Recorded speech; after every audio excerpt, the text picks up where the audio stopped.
பயந்துட்டு இருக்கீங்களா? சிலவங்க சின்ன பிள்ளைங்க வீட்டில் இருக்கும்போது பக்கத்து ரூமுக்குள்ள போக மாட்டாங்க. அதே மாதிரி பெரியவங்களை பாருங்க, எவ்வளோ வயசானாலும் பயப்படுறவங்க நிறைய பேர் இருக்கிறாங்க.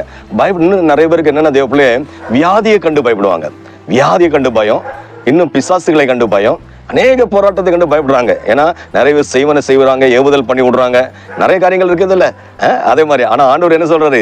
இஸ்ரவேலுக்கு விரோதமா மந்திரம் இல்லை, குறி சொல்லல. அவன் நம்ம ஆண்டவர் பிள்ளைங்க, ஏசப்பா பிள்ளைங்க எதுக்குமே பயப்படக்கூடாது.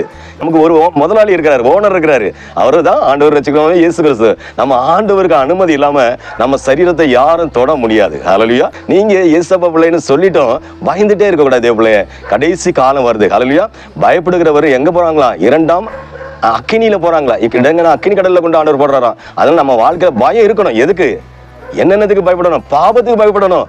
அநேக தவறுகள் செஞ்சவங்க குறிப்பிட்ட வயசு 50, 60 ஆனாலும் சில காரியம் அவங்களுக்கு பயங்கரமான வியாதிகள், போராட்டங்கள் வருது.